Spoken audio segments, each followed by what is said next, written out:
All right. Sorry for the delay. Don't worry about it. Don't worry about it. How are you? I'm really well. I'm doing quite well. All right. So Well, it's great to see you, yeah, for and sure. we love having you here. So I should tell the audience first of all that this is kind of a pilot episode of what I'm hoping to do more of, which is Security Ledger Live, where I get some of the great people who I talk to kind of offline or personally, just in the course of covering this beat, Right. and actually drag them out of their cubicles or their conference rooms and get them in to talk about, just like what's going on, what's in the news, the world as they see it, because I think you have a perspective that very few other people have. Um, and you're actually a veteran of Security Ledger videos, so we've done stuff before together. So Yeah, actually, the last time I was yeah, wearing, I was at Deloitte. I was at head of you're cyber, Deloitte. Yeah, and I was purposely wearing pajamas. And no one notices it, but yeah. if that Doctor Who thing shirt I was wearing was actually a pajama set. And the reason why is I wanted to be able to say, no, actually, you don't have to wear a suit at Deloitte. I usually wear pajamas. And Yeah. so apparently I that. think I think you were promoting an image of Deloitte that, if I had to guess, is just completely inaccurate. Well, my team, it was not inaccurate. There were many people wearing pajamas. And I actually had a sign in the hallways, no suits allowed in my team. And then I Nice. also had free hugs on my window. Of course, one Wow. employee per day, gets out of hand quick. But the point was it was a little bit different, which was good though. Deloitte enjoyed it. They were really, really cool about it. Like, they were supportive. I was actually finding very, I think they wanted to also say, hey, we're buying a company. We're wanting you guys to keep your tattoos and keep doing what you do, So. Right. We're not really as square as we seem to be when you look at us. Well, yeah, and they were adjusting and they were moving into cyber, so they Yeah. realized this is an area that they can learn from the team that we built, So. Well, this is a lot of companies these days, just to kind of launch into things apropos of nothing. But I would imagine like what you're talking about at Deloitte is also true at like the automakers now, right? So they're recruiting people like yourself to help them with their product security. And Yeah, actually, when I was at Deloitte, I went to I was at Deloitte, I went to a lot of automakers. I got to meet some of the top CISOs of the big firms out there, the automobile companies, and I loved it because they were realizing. I mean, we've gotten to a point where it's like, all right, we're going to build something. This time, we should do it right. I mean, we have actually finally gotten there. I mean, we got there in a way that probably wasn't unpleasant, but we got there, And so that was it was great to work with those teams. Yeah. Yeah. The white hats and some of the black hats kind of help bring us there, I think. Right. Well, yeah, and I think some of us are still stuck in the old school, even the white hats, where we think it's like normal to yell at a company and say you're insecure. And Yes. that's actually not how we should be doing it anymore. The microphone is on now. People are listening. Yes. And it's like, we don't need to do that. We actually can be a little bit more business kosher-like about it. And obviously we've learned we can make a living of it. We don't have to strive for our fame. Back in the day, I get it. We needed to use the media to get it out there. Right. And we don't have to tap the mic. Like, is this live? Is this live? Are people listening? Yeah. And so it's now it's question is, are we being responsible with the microphone on, right? And that's a big question too. So. Yep. So before, now that we've already started having our conversation, maybe I should introduce you. Oh, sure. Yeah. Sure. So we're talking to Lance James. Lance, you're the chief scientist at the firm Flashpoint Intelligence. Yeah. And I'm going to give you a second to tell the folks what you do at Flashpoint and what Flashpoint does more generally. Yeah. So I'm basically head of R&D. And so I pretty much get to work on like security research initiatives, get to kind of be a bridge between, we have a subject matter expert group, which is more like our intelligence crew, right? Like the people down in the trenches dealing with all the bad guys. So I get to be a bridge between them and their needs, and then also the collections team, which is part of engineering. So it's really fun because we get to kind of be in the middle of like tackling hard problems, and we're a smaller group, but we get to, it's kind of like you call us when, right? But at the same time, we get to do a lot of really fun projects, kind of supporting both sides and being that bridge. So it's not only technical, but it's interpersonal relation building from, as any company, it's always challenging to have multiple departments working well together. I feel like this fits my need really well because I like to communicate, but I also like to be very technical. So this has been something great. On the above point of that, Flashpoint is an up and coming player in the intelligence infosec space, I would say. We've kind of been focusing on a messaging of business risk intelligence. So what that means is when you think about cyber threat intelligence or the CTI concept, a lot of things have always been just operational, IP hashes, MD5s, things like that. The reason why I came over to Flashpoint, and the story was I was on the advisory board, and of course when I was at Deloitte, I utilized them as well. But I came over because it was one of the first what I would consider cyber counterintelligence firms that were doing it right from a commercial perspective, and I was really happy to see the model working and scaling. And they also have a technology side, which is really important. That we can search the deep and dark web, like on a search portal, and you can get reports and alerts and all these pieces on the deep and dark web, which is basically the central underground. But basically what it does is it gets converted into, instead of calling it cyber threat intelligence, it's not just operational, it's all the way up to the board. It can affect executive protection. It can affect, we've done work for politicians where it can affect the decisions they make about their national security concerns. So it's human.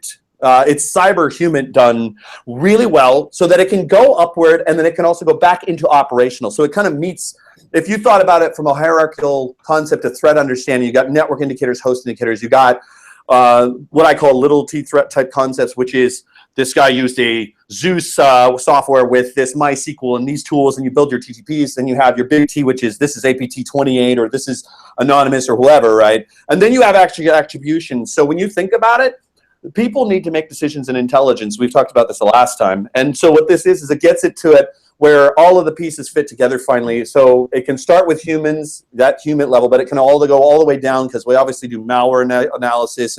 But it's fitting the entire full story together. Because the idea of intelligence is you got to make a decision. So we try to get the entire story together. And I think the way it's been modeled and we've done it, and then the tools that we also allow to augment other intelligence departments that are, from all the way to retail to Fortune 500 finance and all different people. We have many markets. We're really, really, really feeling blessed about how we've, really lucky about how we've hit the market well. And a lot of it's just word of mouth. I mean, originally it's just people have been, saw quality in the service. So yeah, so we're doing what we call business risk intelligence, which is, it is for the business. It isn't, it's not a, government intelligence is handled slightly different. This is for the business. This allows them to manage their risks when you think about how InfoSec is handled today. And it gets all the way from the decision makers all the way down to the operational levels. So, So I mean, one of the problems that I think the market has had with threat intelligence is just that sort of, okay, you've told me all this stuff about what's going on in the cyber underground or how my company might be targeted. But what do I do with it, right? So who gets to implement whatever policies come out of this intelligence? And by the way, I'm not even sure what those policies should be. So maybe you need to write those for me as well. Yeah, I mean, the good news though is we get to do a lot of bi-directional work, meaning it isn't just ship it over and we got to do all the work. Intelligence's key strength is in bi-directional relationships. Back in the day of the old World War II style, the winning was in back channeling, right? What they call back channeling. But it was really, what people think is it's so James Bond, and it isn't. It literally is building relationships and dinner meetings and things like that from the old school, right? I mean, some of it was James Bond, but like most of it is, who do you know and what kind of relationship do you have with them? Intelligence can be a really well used diplomacy tool in the long run. And so when we're defending in today's day and age of cyber defense and all which now is kinetically meets everything, we got your physical protection to a building. It might plug into the IAM systems. Sure. So when you think about it, it's really about just the coverage, right? Are we talking to all the right people to make the right decisions, and are we giving them enough intelligence to make an actionable decision? Sure. Yeah. And my blue screen background here for the pilot show is a kind of rendering of the Muni fare terminals that were out of service. Oh, yes. A ransomware infection that hit the San Francisco Muni back in November, December. Yeah. So yes, cyber physical increasingly, right? So your constantly transit system, your transit system taken out, potentially building and HVAC as well, right? Yeah, I mean, even influential too. So I've always asked the question, what happens when ransomware isn't about the ransom? Right. Right? What if it's about coercion, or what about, what if it Right. makes me do something with inside of a company to lower a security policy or whatever, right? Right. Because we're seeing influence. We see all the way from ransomware into transit that's kinetic to WikiLeaks possibly affecting an election. So in the debate is that kinetic? Yeah, technically it is, right? It affects an entire culture. So yeah, like the transit thing was funny because it's a hard one. You're like, oh, free transit rides. Oh, that's awful. That's awful, right? Because we all want a good month of free transit, I'm sure. So, sure, yeah. But we don't want that ransomware infection to last for a month necessarily. No, we don't. And it's scary because I just read one article about a police department lost a year of cases over ransomware. Yes. Yeah, and that's so nuts. Yeah. It's really what and we got to evolve it. It's extortionware at this point because we also see people extorting. Like if you go and trade it out, health records are only valuable to the person having the health records. Like you go online in underground, you're not going to see health records sold, unless it's auxiliary to other more information that's stacked on, like, oh, here's fulls, right? And what fulls mean would be everything about that person. But individually, the health data is sold back to the health companies because they know that the regulations will pretty much put them out of business if they don't, so you can extort health companies that way. And it's kind of a nasty, low business, right? We did some research on the Russian undergrounds and the high-level Russian underground, like meaning the criminals that have been around on cyber for years in the top-level forums, like the ones that only deal with like $100,000 purchases at a time, maybe some heavy 0 days. They can't stand ransomware. The actual criminals do not like it. There's a rap song called "No Lockers." And they can't, they call them lockers or crypto lockers. They said that it's just a low ghetto form of criminality, and that it's ruining their businesses. So, So you totally anticipated my next question, which is, help the people who are watching this or who will watch this understand, because we hear two things. One is that we read a lot about ransomware and it's a huge problem, which it is. And on the other hand, it's a pretty, as you said, kind of a lowest common denominator type of problem, right? It's incredibly common. It's incredibly good at generating revenue for cyber criminal groups. And it's not particularly difficult to get into these environments, judging from, kind of what we read and some of what I've reported and so on. Right. So how should they understand it? Is ransomware just kind of like rhinovirus? Is it just the common cold and it sucks, but if you're around long enough, you're going to get it? Or is it something more sophisticated that warrants like a really big response? So let's not look at it as sophisticated. Look at it as it is the most interesting challenge. And why it is the most interesting challenge is when you think about investigations at like the law enforcement level. Let's just give an example of federal damages used to have to be what, like if you're going to hold a ransom at $300 to $700, it's hard for Get Interest to go, FBI, please help me, I've got my computer ransomed. And so this is in micropayments. Like this is basically an exploitation of distributed micropayments, like over time, right? And it exploits the very basics of everything security that everything in the middle can't deal with. It is going to be very unlikely that you'll see a top bank in the world not be able to have redundancy or resiliency to be able to deal with a piece of ransomware, right? But what you will see is mom and dad's flower shop for 10 years, right, get hit, and it's got all their invoicing, it's got everything. I got to work actually with a friend of someone I work with. Their neighbor has a business. It's a medical business, got hit. It's a small little business, but to them, that's big, right? They might make $500,000 a year as a lifestyle business, whatever, but they have this server that's just torn to shreds, right? And they can't get their data back. Honestly, though, they did do backups correctly, and they just had me overlook it and make sure that they were accurate and that this thing, hey. But what it does is it exploits the very basics. People talk about preventing security. Stop clicking on links. Well, how is the internet supposed to work? right? Yeah. Right? No, but I mean, like, Yeah. you know, we've all, I think you and I in the security industry, and I'm sure we, of what I do on the internet. right, and I'm sure you and I have also been tricked a couple times. I will admit there have been times I've called my bank and said, "Oops, there's something happened." Right? We are human beings. We're not invulnerable to the standard fraud or scheme, and the types that we are. We like to help people. We like to click on things, and we are in an age of information overload. And when we're at work, it's the easiest target because what is the most common tool used? This with your email. Right? And you're used to seeing attachments. You're seeing this.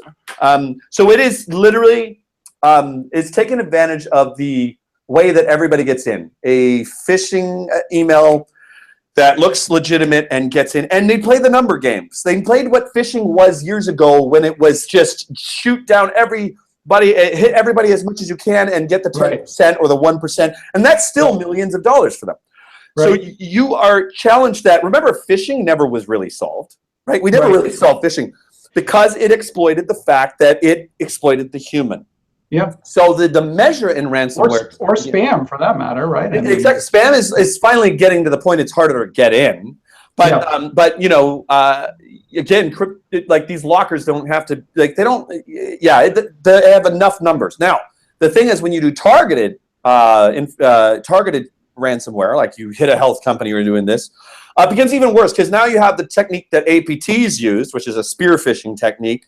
And again, I can go and do a fish test and a pen test on anybody, and someone's going to click it, right? Yes. And so the issue is on solving this is no different than solving disaster recovery, right? So what I mean by that is your policy that does your disaster recovery, it should be the same policy that also includes ransomware, meaning they're trying to shut down a service that you have inside or a system you have inside. Well, are you ever prepared, whether it's policy down to insurance, are you prepared for dealing with disaster recovery? If the system fell, if the hard drive went down that night at mom and pop's flower store that they've run 10 years with the invoices on it, what's the difference, right? Yeah. The difference is criminality, right? Obviously, that's the big thing. Is that there's some aggressiveness that's going on. And, you know, when you're dealing with business on the internet, it's kind of like we say, the wild, wild web. And they're using, the easiest, lowest form of breaking your security, which is getting you to click on something. But the real, like I said, the trick inside of it to prevent it is to deal with it the same way you would deal with a disaster recovery problem.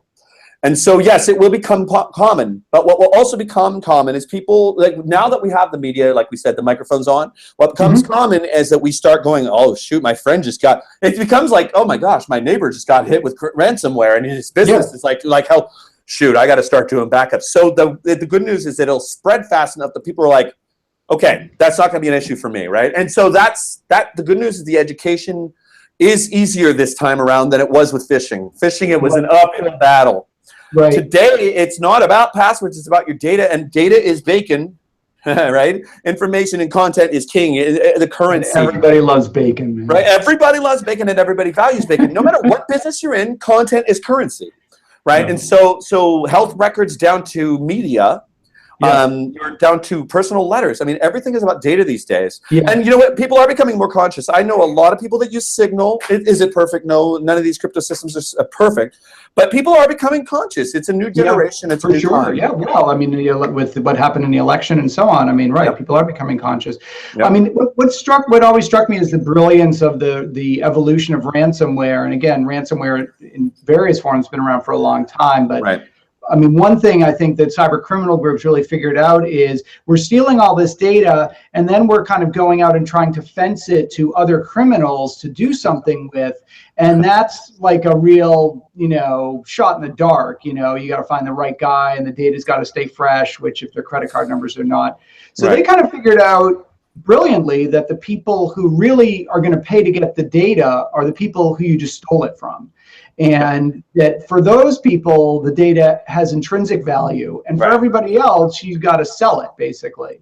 Yeah. And then Bitcoin allowed them to sort of easily get paid and get their money out, which was the other big impediment previously to cybercrime, right? How do you get paid? How do you get your money? Right, and there's a lot of washing with Bitcoin. For instance, they'll have a guy on the back end that will then have someone else with a a Bitcoin that then gets transferred through, and they burn all those Bitcoin accounts and they're done, right? So Bitcoin laundering. yeah, it's like full laundering. I mean, Bitcoin is kind of an open season, and guess what? It's under the value of Title 31.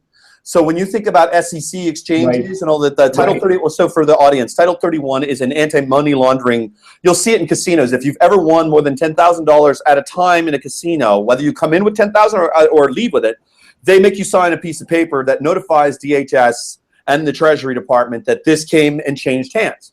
Well, with that, now Bitcoin exchange systems, at least in New York and many places, follow Title 31 and limit the amount you can take out in one day.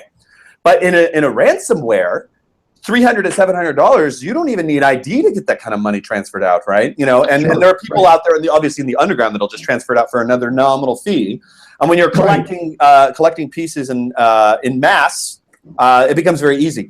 The challenge with Bitcoin is getting people that have never used Bitcoin on the other end of it to figure out how to use it. The good news, the ransomware people are so nice to help you figure that out.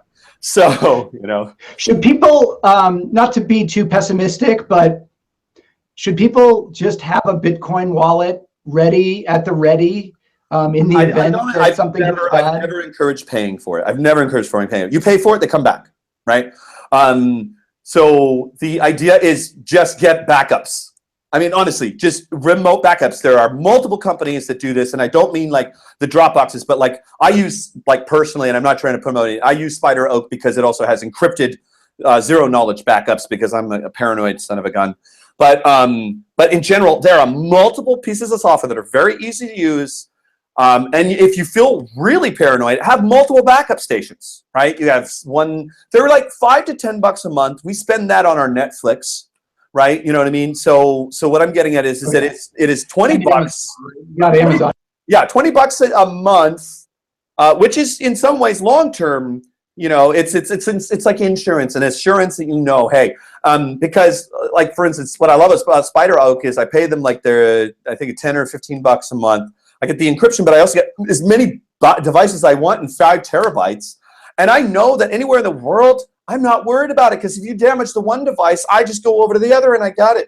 It has sync modes. It allows you to even have your own little sync cloud so that, you know, basically it's like banking. Dual control. The idea of dual host control was when you're at a company and you have a financial controller and they're going to move money, they have someone else sign off for it too, to kind of make sure that both systems weren't infected. And those, you know, so it's the same idea as you turn your key, sir, you turn your key. The cloud backup service and there's many that will do encryption and can't read your data. The cloud backup service is your other key. You turn your key, right? And then you just put backups also on other devices that you own. We have a ton of them. So do not invest in Bitcoin for that reason. Invest in Bitcoin because I don't know, you want to buy flowers for your wife and think it's neat that it's Bitcoin. I don't know.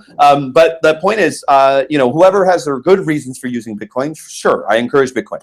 But you don't want to do it to be paying a criminal at all, right? You know, so. Right.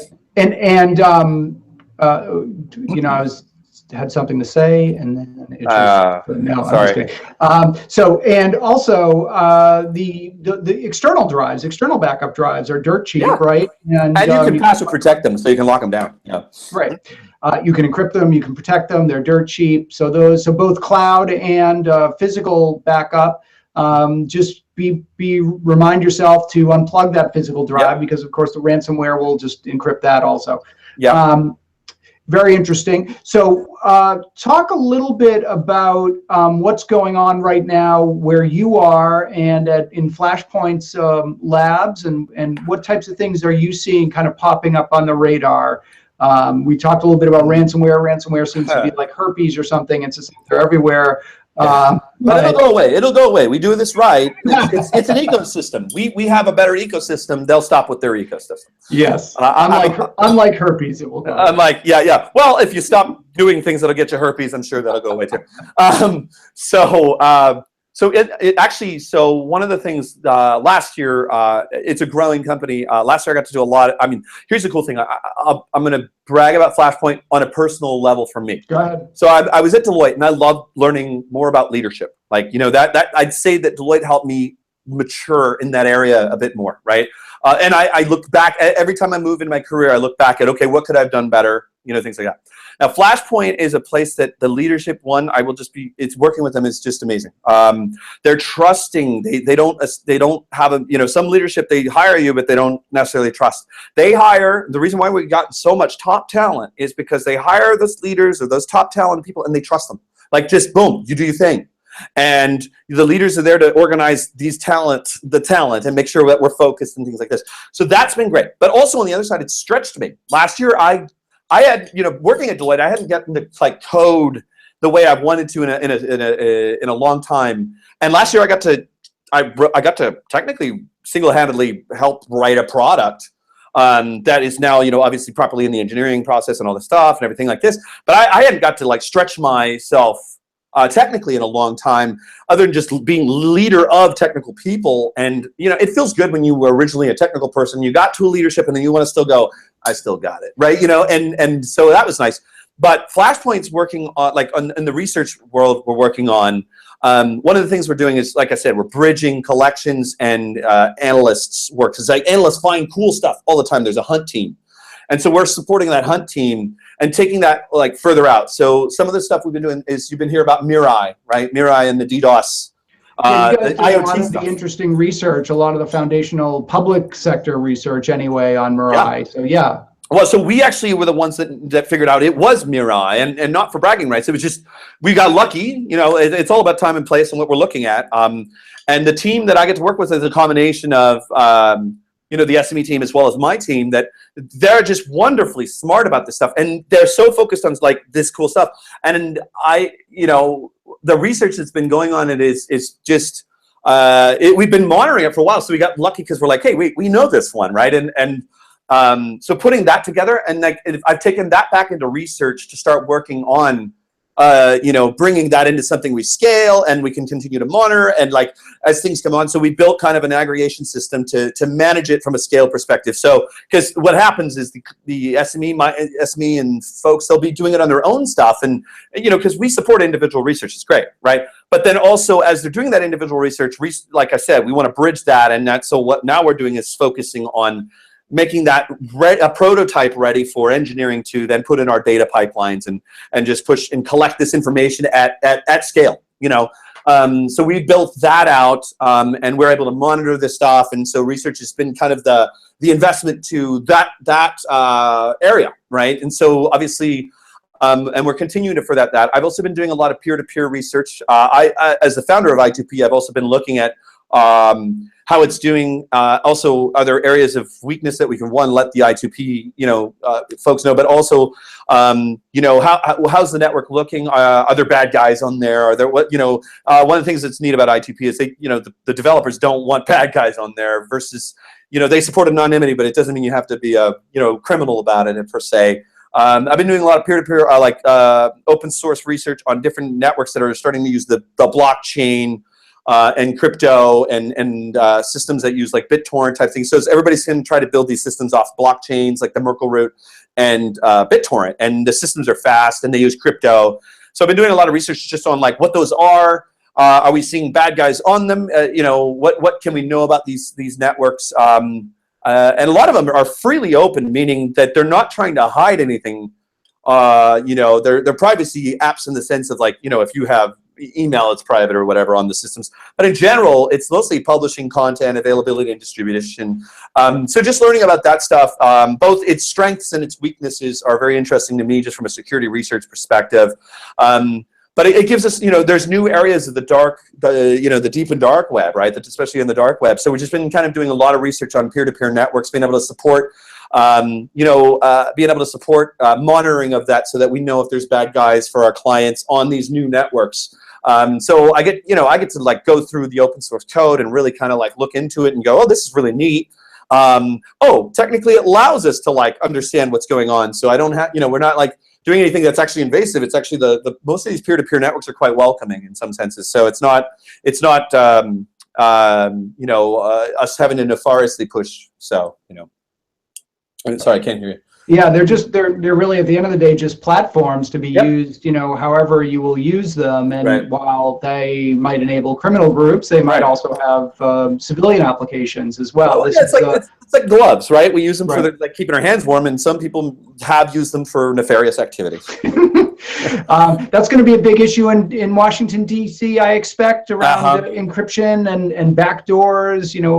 James Comey at the FBI, Right. really interested in putting backdoors into encryption. Mhm. Technology and security community generally against. Yeah. Okay. So it's a tough subject. So we saw the FBI Apple thing. We saw these are interesting times because, in my opinion, I think the crypto wars are over. That was in the 90s. I remember looking down at Barnes and Nobles and seeing a book on cracking desks. It literally was called Cracking Desks, and it was showing you how basically $500,000 in the 90s could crack desks. And it was written by the EFF, or at least put out by the EFF. Mm-hmm. And I feel like the math is already done, Mm-hmm. right? In a world of information that we have, master the information you already can get. Meaning, we have so much open source intelligence out there. And I'm talking things that don't invade privacy, things that just are data points all over the world that we call big data problem. Well, it's just master that and then, start complaining about encryption. Like, seriously. Right. And so then you can prove to yourself, it's not the encryption that's a problem. You know what I mean? Because people are worried about that. And it's like, look, I know that in my bedroom, when I go in my bedroom, I talk to my wife, I know that I'm going to have that conversation will be private for the rest of my life. There's no search warrant in the world that will get them access to that conversation, right? They won't have it because that conversation, one, has passed, and two, it's mine, and it has nothing to do with anybody else's, right? Now, there are many. Amazon Echo in your bedroom, right?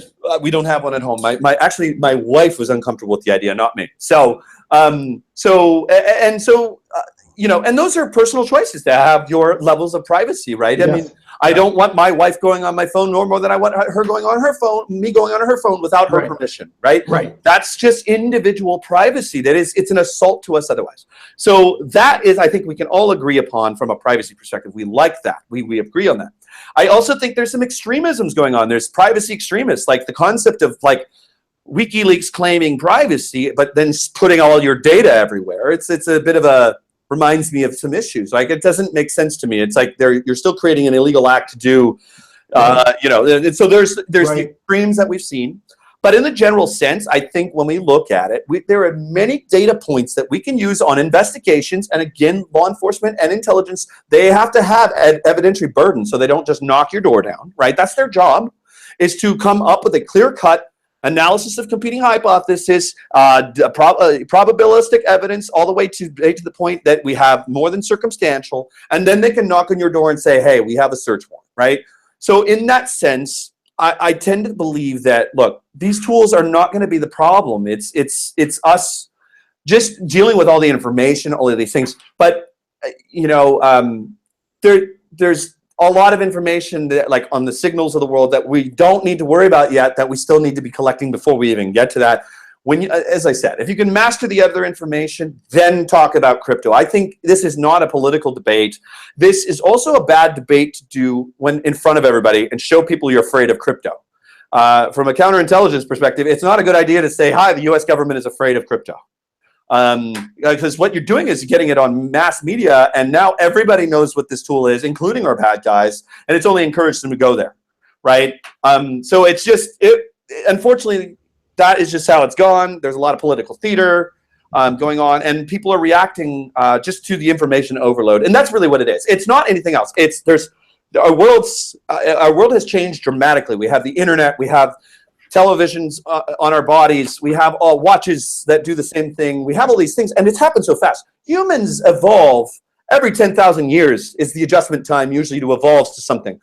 In the last 10 years, we have so much coming at us, right? And it's just been worse and worse and worse. We don't even know how to handle or control the dopamine levels of not looking at our phone, right? So when I think about it, it's just a reaction to us being scared of the times that we're in, because we're having a pendulum effect and trying to adjust. In 20 years, we're going to get used to this, and I think everybody's going to calm down. It's no different as all the politics you see right now, left or right. You're seeing swings because everybody's like freaking out right now. There's too much information. Yeah, it's been totally disruptive. Yeah, exactly. Yeah. So. Mr. James, thank you so much for coming on and doing our pilot episode of Security Ledger Live. Asterisk, name may change going forward. And I'm open to your suggestions as well. Gotta be G-rated. I know my head was not thinking G-rated because I just, no. But hey, listen, thank you very much. I'm sure our paths will cross out in San Francisco at RSA in a couple of weeks. Oh, unfortunately, I'm actually taking a break from that. Like I said, I love coding, so I'm actually going into the code mode. But I will be around most of the other conferences, and I'm sure we'll catch up anyway. So Black Hat, DEF CON, you name it. All right, brother. Hey, Lance James from Flashpoint, thank you so much for coming on Security Ledger. Really appreciate it. Hey, thank you. Appreciate it. All right, brother. Take care. All right, take care. All right, bye. Bye.